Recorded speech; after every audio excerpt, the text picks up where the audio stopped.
The night before, Catherine Wallis had experienced a dream unlike any other. She saw herself running toward an unknown man and jumping into his arms. But when she woke up, she was absolutely certain. It wasn't just a dream. It was real. Now, in the bathtub with her father, Christopher, in 1980, the 5-year-old girl was playing the imagination games they always enjoyed together. "Let's imagine we're in a room," her father would say. "What do you see on the other side of the door?" Catherine's answers were always magical. Rooms filled with jewels, gold, carpets, and illuminated windows. Her father's were simple: tables, chairs, common utensils. After half an hour in the warm water, they got out of the bathtub. While drying off, Christopher asked a question that would change their lives forever. "Who do you think you were before you were yourself?" What happened next left Christopher completely speechless. Catherine stopped drying herself, looked directly at him, and answered with astonishing confidence. "Rosy." Not like a child making up a story, but like someone who was remembering. "Rosy Abelisk," she continued, "as if she were reminding me of something she had already told me," Christopher later wrote. And then, for the next 30 minutes, this English 5-year-old recounted an entire lifetime with impossible details to know. "We lived in a little white wooden house right next to a crosswalk. It was a farmhouse, and there were chickens on the other side of the road." Christopher felt his heart racing. Catherine was speaking of a time and place that had never existed in her current life. "In the morning, Mama would take me in the baby carriage to feed the chickens. When I was 2 years old, I got angry because I couldn't get out of the carriage. But when I was 3, I helped Mama collect the eggs." The most frightening part? Catherine spoke in a continuous flow, without pauses to think, as if she were simply remembering. This is the true story investigated by Dr. Ian Stevenson of the University of Virginia. A case that proved some memories can cross the barrier of death. And you're about to discover the most shocking detail that made Christopher realize his daughter had truly lived before. Catherine Wallis was born in Portsmouth, England, in March 1975, daughter of Christopher and Crystal. When she was only 3 years old, her parents separated, and she went to live alone with her father. They developed a very special relationship. Christopher, being an artist, encouraged his daughter's creativity. Together, they invented imagination games, creating fantastic worlds in their minds. But that night in 1980, something changed completely. While drying off after the bath, Catherine continued her account with impressive details. The baby carriage was like a basket, with hooks around the edge. Christopher wrote down everything, trying to process what he was hearing. How could his 5-year-old daughter describe a type of carriage that didn't even exist anymore? "What was your mother like, Rosy?" he asked, trying to stay calm. "Her hair was blonde and long, but she always wore it in a bun. Daddy wasn't there. I think he was far away, in England." Christopher's breathing faltered for a moment. Catherine had never been outside England. How could she talk about going to England as if it were a distant place? "What language did you speak?" "French. We were in America, but we spoke French," Catherine answered naturally. "It was the best time for me, because everything was so interesting. When we got there, I jumped from the train into his arms." Christopher's heart raced. His daughter was describing a French child's journey in America to visit her father in England. This made no sense for a girl who had never left her small English world. "We were very poor," Catherine continued, her voice carrying a sadness that seemed too old for her 5 years.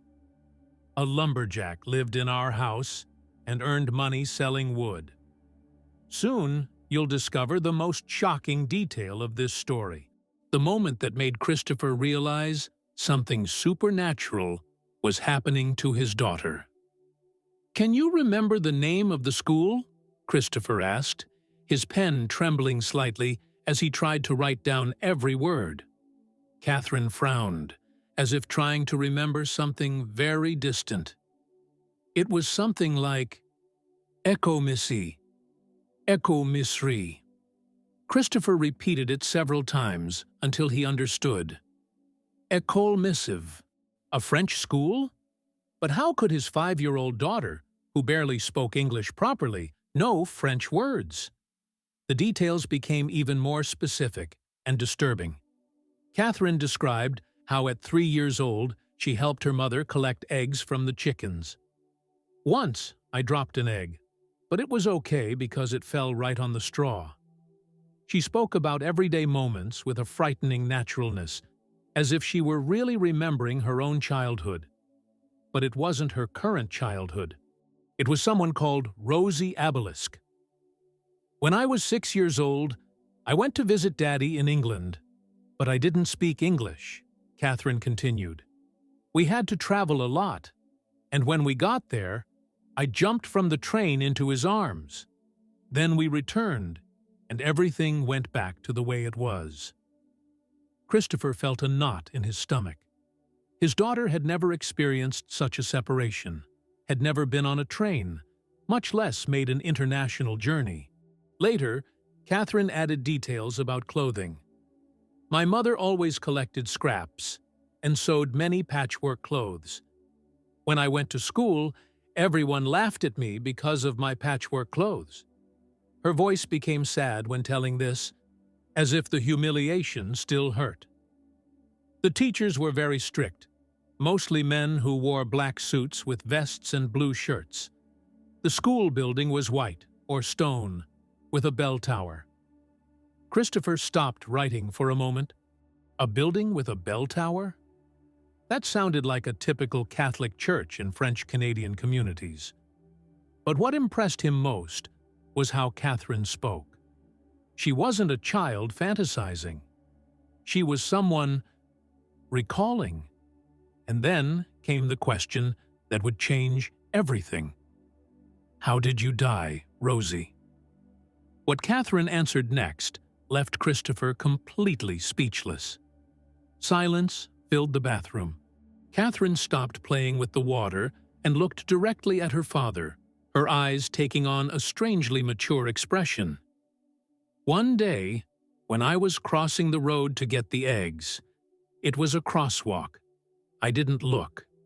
Her voice became lower, more serious. "When I started to cross, a Coca-Cola truck hit me and I rolled and rolled." Christopher felt his blood freeze. His 5-year-old daughter was describing her own death with disturbing calm. "Then I ended up in the hospital, and I had both legs broken and my neck was all injured." "Did you feel pain?" Christopher asked, barely able to form the words. "No, no pain at all. I just remember the injuries. I stayed there 5 weeks and then I simply died." Catherine said this so naturally that Christopher had to hold his breath. How could a 5-year-old child talk about death so tranquilly and in such detail? "Thank you, Rosie, for telling me the story," he said, trying to process everything while covering her in bed. "It's not a story," Catherine protested firmly. "It's true." That night, Christopher couldn't sleep. He reread his notes several times. The details were too specific, too coherent to be a child's fantasy. A Coca-Cola truck? Christopher researched and discovered that Coca-Cola began to be distributed in motorized trucks only from 1910, and mass distribution only happened after 1920. How could Catherine know this? 2 years later, in 1982, Christopher watched a BBC program about reincarnation with Dr. Ian Stevenson. He decided to write to the famous American researcher. Dr. Stevenson, a psychiatrist from the University of Virginia, had already investigated thousands of similar cases around the world. But Catherine's case had unique characteristics that deeply intrigued him. Soon, you'll discover what happened when the BBC interviewed Catherine, and the shocking revelation she made to reporters about her two lives.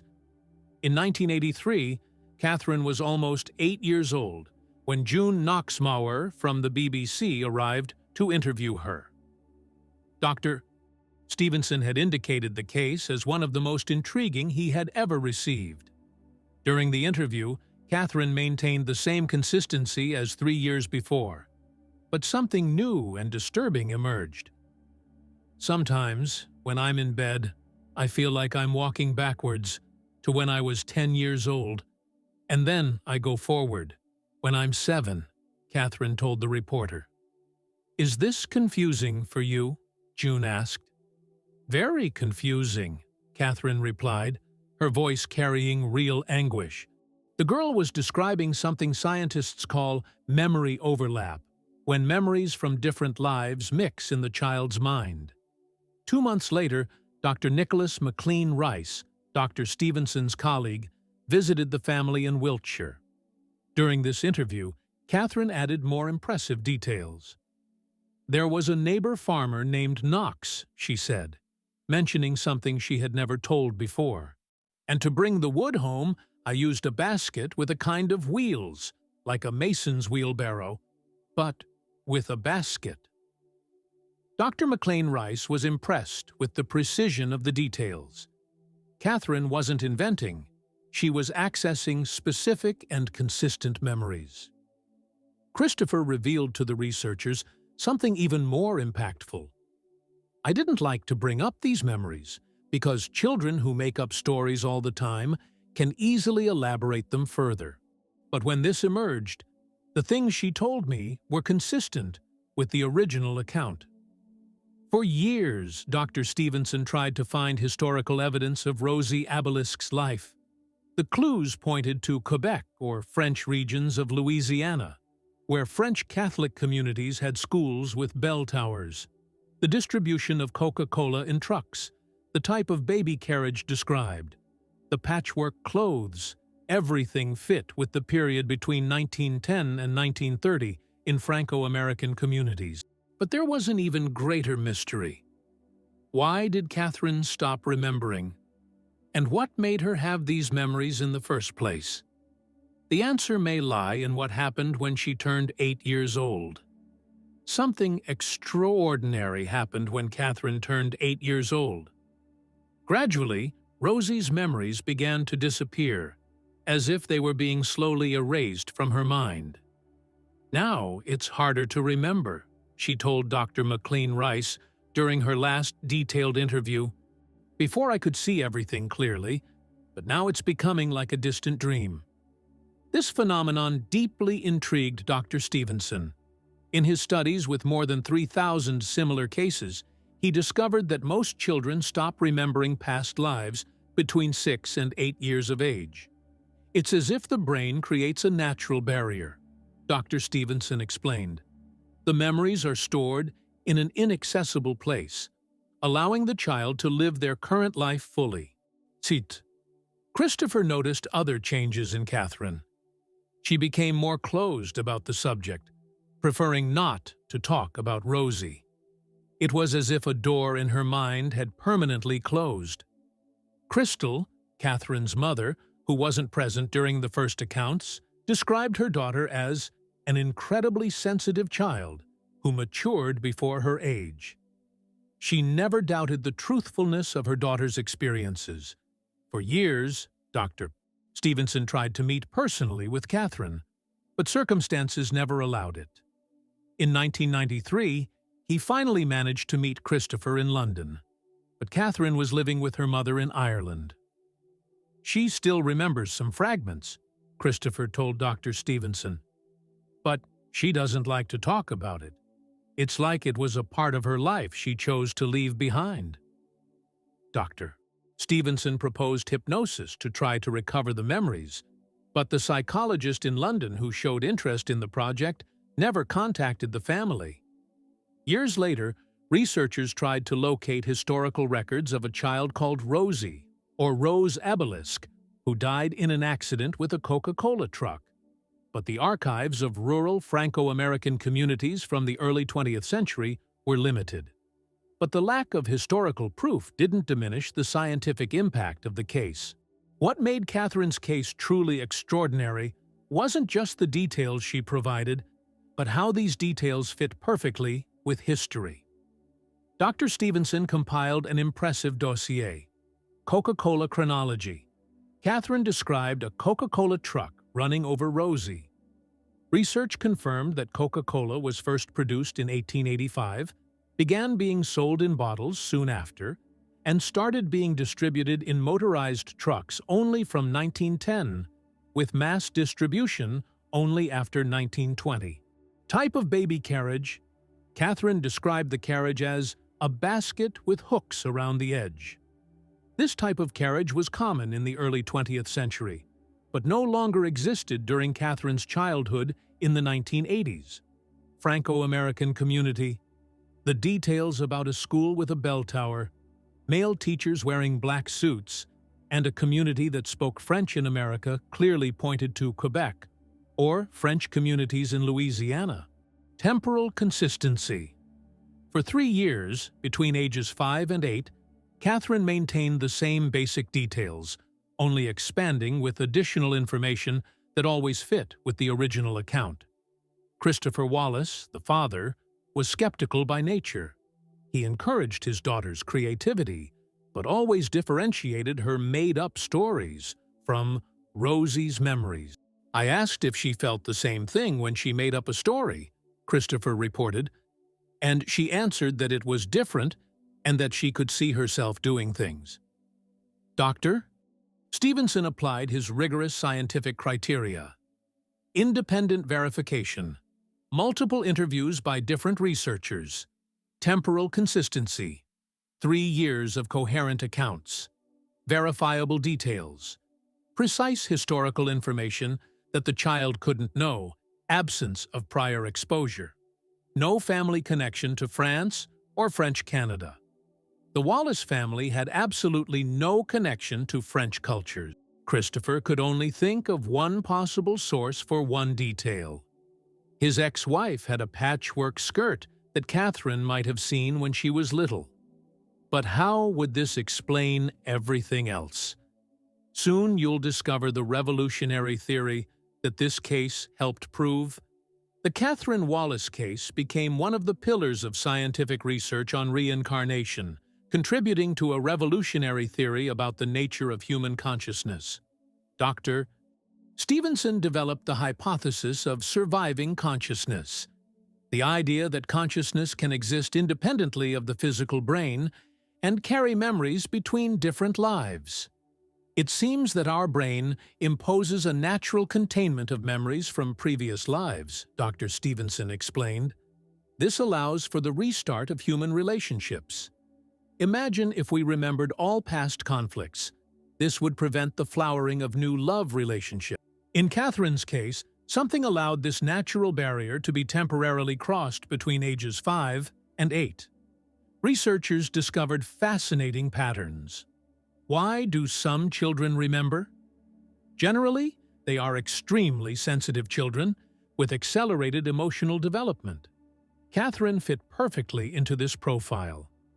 Why do memories disappear? The developing brain seems to create natural filters, allowing the child to focus completely on their current life. Why are the details so specific? The memories are not fantasies, but seem to be real records of experiences lived by a consciousness that remained intact between different existences. Catherine developed a characteristic common in children with past life memories: extreme sensitivity to mockery. In her accounts as Rosy, she mentioned how rich children at school laughed at her patchwork clothes. In her current life, Catherine also couldn't stand being ridiculed. Dr. Stevenson observed, "It's as if certain emotional impressions cross the barriers between lives, manifesting as sympathies or antipathies without apparent cause." Interestingly, Catherine didn't develop a phobia of vehicles, despite having died run over in her previous life. This suggested that not all traumas are transferred between lives. In his final years of research, Dr. Stevenson compiled evidence from more than 3,000 cases similar to Catherine's. Each case added a piece to the puzzle of human consciousness. "We can no longer ignore this evidence," he concluded. "It suggests that we are much more than just our physical bodies." And then came the most exciting moment of the investigation. The Catherine Wallis case reverberated through the international scientific community, becoming a landmark in reincarnation studies. Dr. Sergio Felipe de Oliveira, from the Faculty of Medicine at USP, considered Stevenson's research an incredible feat. He managed to bring the theme of reincarnation to the field of official science, something extraordinary given the scientific rigor in the United States. But the deepest impact was on the Wallis family itself. Christopher, initially skeptical, became one of the best documented cases in scientific literature. "It completely changed my perspective on life and death," he told Dr. Stevenson years later. For Catherine, the case brought both blessings and challenges. She grew up knowing she had lived an extraordinary experience, but also carrying the weight of being the girl who remembered another life. Crystal, her mother, who initially didn't witness the accounts, was deeply impressed when she heard the BBC interview recordings. "It was my daughter speaking, but the words, the way she described everything, it wasn't an 8-year-old child." The case contributed to significant changes in the scientific community. Investigation protocols, Stevenson developed rigorous methods to distinguish genuine memories from children's fantasies. Neurological studies, researchers began investigating how the brain processes and stores memories from different periods. Integrative medicine, hospitals began considering past life experiences in treating unexplained phobias and traumas. Dr. Sitcrow Stevenson received more than 10,000 letters from families reporting similar experiences after the case was publicized. England, traditionally skeptical about reincarnation due to Christian influence, began recording increasing numbers of cases. "Catherine showed us that reincarnation is not just an Eastern belief," observed Dr. Stevenson. "It's a universal phenomenon that can occur in any culture, even the most skeptical ones." Subsequent research revealed that approximately 10% of European children have some spontaneous memory suggesting a previous life, but most parents don't value or document these experiences. Catherine Wallis's legacy transcended science. Her story forever changed our understanding of who we are and what happens when we die. Today, more than 40 years after that transformative night in the bathtub, the Catherine Wallis case remains as one of the most convincing evidence that human consciousness can survive physical death. Dr. Ian Stevenson, who died in 2007, left a legacy of more than 3,000 documented cases. Before dying, he said, "I cannot prove that reincarnation exists, but we have gathered sufficient evidence for any open mind to seriously consider this possibility." Catherine, now an adult woman, rarely speaks publicly about her childhood experiences. In one of the few interviews she granted, she said, "Those memories were real to me. I cannot explain how or why, but I know I lived as Rosy Abelisk." The case's impact transcended science, inspiring thousands of people around the world. For parents, they learned to listen more attentively when their children talk about past lives, documenting these experiences instead of simply dismissing them as fantasy. For medicine, hospitals began investigating connections between past life traumas and unexplained phobias in current life. For spirituality, people of all religions found in these cases a bridge between faith and science, suggesting there is something beyond physical existence. Dr. Jim Tucker, Stevenson's successor at the University of Virginia, continues the research. The Catherine case teaches us that death may not be the end of the story. Our consciousness, Our essence may continue beyond the physical body. The implications are profound. If consciousness survives death, this means our actions in one life can influence the next. Love and bonds can transcend physical death. Education and spiritual growth have eternal importance. Death is just a transition, not a definitive end. Christopher Wallis, now a grandfather, reflects. Catherine taught me that we are much more than we think we are. She gave me the greatest gift possible, the certainty that death is not the end. Catherine Wallis's story reminds us that the universe is much more mysterious and wonderful than we can imagine. In every child that is born, there may be an ancient soul returning to continue its journey of learning and love. Sources: European cases of the reincarnation type. Dr.